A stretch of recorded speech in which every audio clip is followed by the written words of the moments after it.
Thank you very much, everyone, for coming to Baran. Sorry to keep you waiting. I'll read a very short statement, and then I'll take questions. And I want to begin by thanking everyone. It's always wonderful to visit beautiful Skopje, to be back in Macedonia. This is my third visit in the last 13 months, and as you recall, probably the main topic of the discussions I've had here with leaders of political parties, of the government, of other international community representatives. The main topic has been the crisis that began now a little over a year ago related to the wiretaps. The main topic in the last day or two now here in Skopje, this trip has also been about how to help the country get out of the crisis and get back on track for Euro-Atlantic integration, for building a stronger economy, increasing number of jobs and opportunities for the citizens of Macedonia. We, of course, talked in all my meetings yesterday and today about the April 12th pardons by the President, which, in our view, undermine the rule of law and the principle of accountability. These pardons damage not only the rule of law in Macedonia, but also Macedonia's credibility as a country that is determined to join with Europe and Euro-Atlantic institutions. It's very important that leaders act urgently to repair the damage done by these pardons, and to do so, to undo this damage in a way that is clear, comprehensive, and unambiguous, in as clear, unambiguous, and urgent manner as possible. If leaders rescind the pardons, revoke the pardons, undo the pardons in only a partial or selective manner, this type of revocation or rescinding will add to what is a growing sense of impunity in this country and a lack of accountability. Accountability also requires that the parties and leaders of this country extend their full support to institutions responsible for rule of law, including the Special Prosecutor's Office.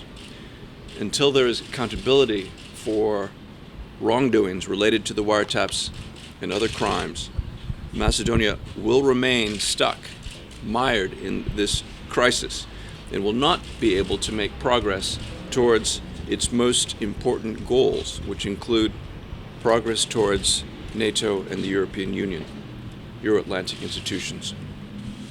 Finally, the government, we believe, must also show through its actions its commitment to a robust and pluralistic democracy and a commitment to implementing the reforms political parties undertook and committed themselves to through the Persian Agreement. That means, this commitment means, including the opposition and incorporating the perspectives of civil society. This inclusiveness will be key to introducing the checks and balances on government power that Macedonia needs in order to move forward. So, in conclusion, I want to say that Macedonia, in order to become a healthy, thriving democracy and to get back on track towards Euro-Atlantic integration, needs to go forward with a renewed commitment to these principles of pluralistic democracy, rule of law, respect for the concept of checks and balances, and transparency. There cannot be a situation of business as usual. For years, the United States, as you know, has been a strong and reliable partner to Macedonia. We now call on Macedonia's leaders to take the actions I've mentioned above in pursuing the reforms under the Persian Agreement, in strengthening institutions, and building an inclusive and responsible and accountable government. As the leaders of this country do so, the United States will continue to provide support and to be a strong partner in their efforts. Thank you very much, and I'm happy to take your questions. Mr. Yee, what is your comment about what's happening with technical government? Excuse me. One at a time. This question first, and then I'll come to you next. Thank you. What is your comment? What's happened yesterday with the technical government, with the coming back of all ministers? Well, first I want to say that it's up to the people and their elected leaders to decide on the form and the shape and the composition of their government. It's not for outside governments or diplomats to decide or to tell them how to do this. What we do share with the leaders of this country, the political parties, is our strong desire to see implementation of the reforms that all the parties committed to under the Persian Agreements, and the implementation of reforms that will bring this country out of the crisis it has been in for over a year, so that we can continue to focus on the Euro-Atlantic integration of this country, the improvement of its economy, so there are more jobs and opportunities for all of its citizens, especially young people, and that we can begin working on building institutions, stronger institutions, both economic and political and social institutions, so the country is able to keep up with the rest of the region. I think it's very important, and each time I've been here, I think I've mentioned that as I travel through the region, it is noticeable, it's remarkable how much progress has been made in other countries and your neighbors, and by contrast, how far behind Macedonia is lagging because of this crisis, because of the lack of accountability, because of the lack of reform. So it's very important that whatever government is formed, whatever ministers are appointed to this government, that there not be business as usual, that there be a new commitment to accountability and new energy, an urgent sense of need to fulfill the reform commitments. It's a follow-up. I think this gentleman had a question. The United States has backed very strongly the special prosecutor. And do you believe that there is going to be a much undermining of this institution since the change in the Ministry of Interior? And do you believe that by this gesture, the Persian Agreement has been undermined? The United States supports very strongly Macedonia's aspirations to join NATO and the European Union, to integrate with Europe and Euro-Atlantic institutions. In order for any country to do so, it must have strong institutions, it must have rule of law, it must have a functioning government, an inclusive government, it must have a government that is responsive and able to serve its citizens. It must have a government, the country must have institutions able to ensure there is justice. All of these institutions must be able to do their jobs according to the Constitution, according to the laws of the country. We don't support individual institutions. We don't favor one institution over another. We support democracy and we support the rule of law. So when we are watching very carefully, while we're monitoring what's happening here, while we're supporting Macedonia's desire to join Euro-Atlantic institutions, we of course are sharing our views on what institutions need to be strengthened more, which institutions are not being respected adequately. What we want to see with the special prosecutor and with all institutions related to rule of law in Macedonia is for their freedom to be able to do their job without interference from other institutions or political parties. We want to see them to have the resources necessary so they can conduct their work. And if they're able to do so, we're confident that there will be an improvement in rule of law. There will be an improvement in quality of democracy in Macedonia. Don't you think that you give a legitimacy to a continuous violation of the Persian Agreement? I heard your statement as regards to yesterday's decision of the Parliament to bring back the old political government. You said that now you expect that this government will continue with reforms. What is the logic that the old government that has brought the country in such a situation now will continue with reforms? I mean, and it's again a question: Persian Agreement is still alive or not?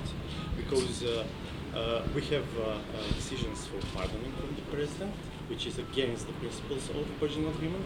The second thing is yesterday the parliament brings back the old political government, which is against the principle of the Persian Agreement. Then what is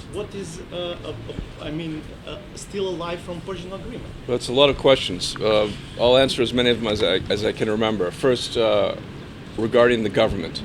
As I said, we don't endorse individual ministerial appointments, the composition of the government. the government program. That's not for the United States or any other foreign country to say. Persian Agreement, sorry. What I'm saying is that we support the aspirations of this country to make progress towards Euro-Atlantic institutions. That means there has to be rule of law, there has to be accountability, there has to be a government that's responsive to the needs of its citizens. It has to be a government that's meeting its commitments to the international community. And that includes, of course, the Persian Agreement, which we strongly support. So whatever the government is, who's in the government, what the type of government is, what we're looking for is action, not just words, deeds, not just promises.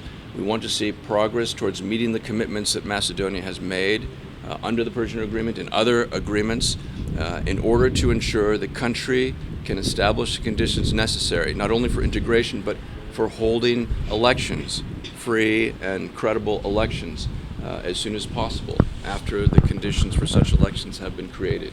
Mr. Yee, is partial amnesty on the table? I'm sorry, say again, Is please. partial amnesty on the table? No. These are decisions for the leaders of this country, the responsible authorities to make.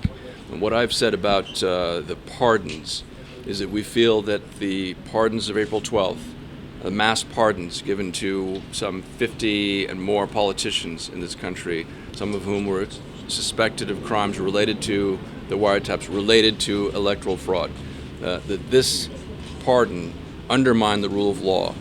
It created an image that Macedonia does not respect the rule of law, that in the state of Macedonia there is not accountability for wrongdoings. I speak So in about order three to- people, sorry. So in order for Macedonia to improve its image as a state that is committed to basic, fundamental democratic principles, including rule of law, it must find a way to undo the damage that these pardons have created, and it must do so in a clear and unambiguous way, so that there's no confusion about where leaders of this country stand with regard to rule of law and not having a state of impunity.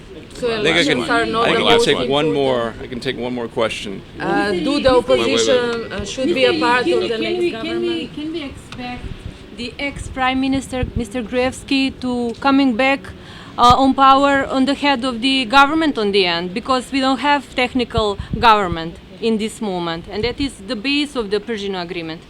So again, we support very strongly the Persian Agreement.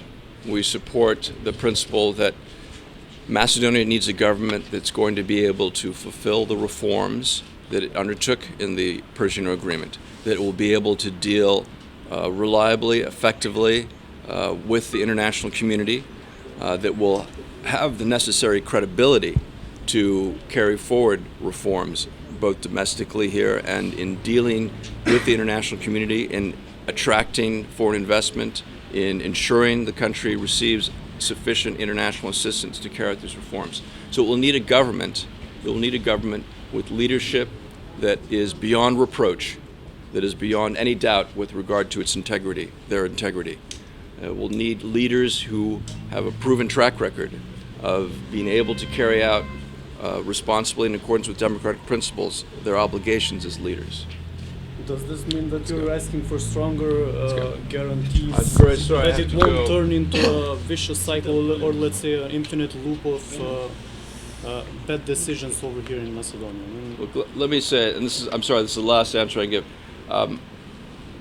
We are confident, the United States of America is confident that Macedonia has the people, the human resources necessary to get out of this crisis. It has the support from the international community, including from the United States. It has the opportunity to exit this crisis and get back on track towards Euro-Atlantic integration. What's necessary now is for everyone in this country, beginning with the political leadership, the political parties, all the institutions, civil society, the media, you journalists included, working together to ensure the reforms necessary take place, and that politicians, all leaders, members of the business community are held accountable.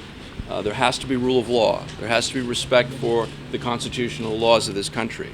And as your leaders, as civil society, as you work toward these goals, you can count on the United States to continue supporting you.